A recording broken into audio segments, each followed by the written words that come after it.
हरेक विषय में भगवान की कृपा को देखे और जो कुछ भी प्राप्त हो जाए अच्छा बुरा फल रूप में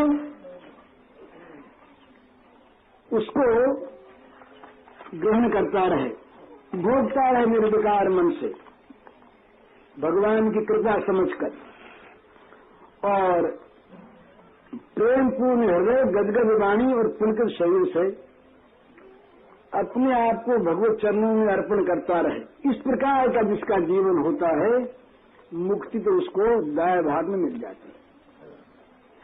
उत्तराधिकार में जैसे आजकल तो नए कानून हो गए, उत्तराधिकार के भी कानून बन गए, सरकार माने तो न माने उत्तराधिकार, पर अपना कानून यही था पहले का कि पुत्र जो है पुत्र हो गया,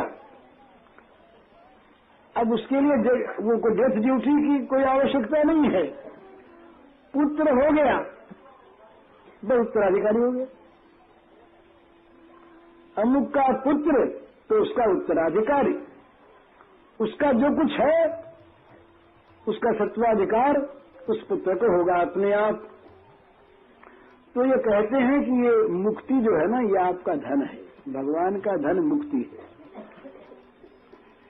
तो क्या करे कि भाई सीधी सी बात है, तीन बात करे तो ते अनुकंपा सुसमीक्षमाणु, आपकी कृपा की को देखे या आपकी कृपा की प्रतीक्षा करता रहे निरंतर।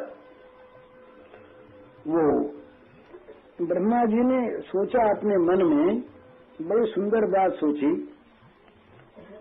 कि भाई गुण गणों की तो गलती होती नहीं,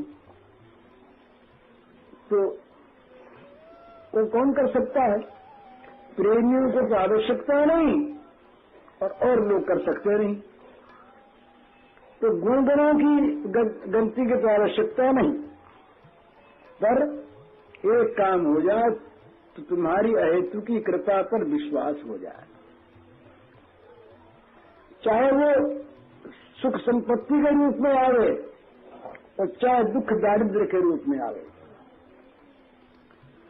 चाहे वो शीतल सुंदर समीर के रूप में आवे और चाहे बड़े बड़े आंधी तूफान के रूप में आवे,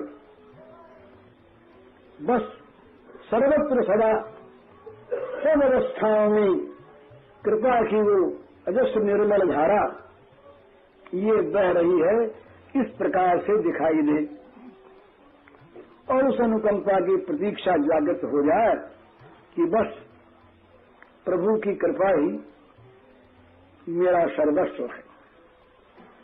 वो एक टीकाकार ने वो लिखा है कि ये कृपा की बात कैसे देखे, बड़ा सुंदर भाव है कि जैसे चातक स्वाति के बूंद की बात देखता है।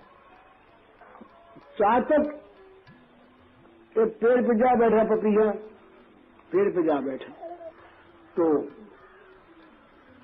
तत्काल उड़ने लगा, बैठ चुका जरा से उड़ा, तो बोले भाई क्यों उड़े, किसी ने पूछा, बोले इसलिए उड़ा कि ये गंगा के तट का जो पेड़ है ये गंगा जी के पानी से खींचा गया है, तो इस पर मैं नहीं बैठता। मेघ जल से जो खींचा गया हो उस पर बैठूंगा मैं।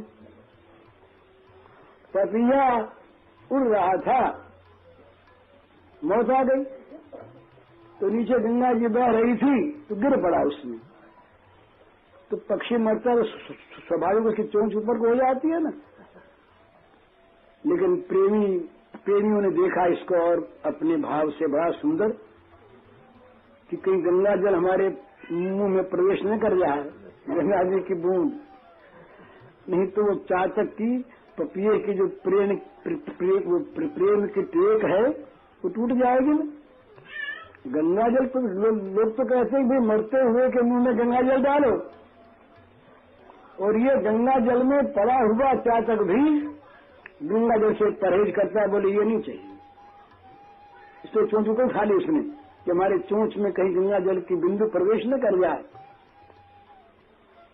तो बोले वो चातक फिर चाहता क्या, वो चाहता कुछ नहीं, तो मेघ को रटता है और कभी बूंद बरसा दे, बोले न बरसे तो तो तुलसीदास जी ने दोहावली में बड़ा सुंदर का प्रसंग लिखा। रटत रटत रसमालती तृषा सूखी गे अंग, तुलसी चातक प्रेम को नित नवनूतन रंग। रटते रटते जीभ सूख गई और प्यास के मारे सारे अंग सूख गए। जल तैयार है दूसरा, लोग कहते पी लो, बोले ना। अरे बोले इतना दुख देता है मेघ तुमको, बरसता नहीं, तो बोले न बरसे। रटते रहेंगे पर दूसरा जल नहीं पिएंगे। प्रेम का नित्य नया रंग वहां पर प्रकट होता रहता है। अच्छा बोले न बरसा तो न सही, कभी ओले बरसाए तो भक्त लोग कहा करते हैं, बोले हमने तो भगवान को बहुत भजा, बहुत भजा, इतना भजा कि जरा सा तो उनको पिघलना चाहिए था, हमारे दुख दर्द को मिटाना चाहिए था, नहीं मिटाया, बड़े निर्दय हैं। ऐसे भगवान को क्या भजे। और कहीं दुख आ जाए बहुत, तो बोलिए तो अनर्थी कर डाला। सुख के लिए भजा, सुख तो नसीब हुआ ही नहीं और दुख दे दिया, छोड़ो ऐसे भगवान को, कोई बात नहीं।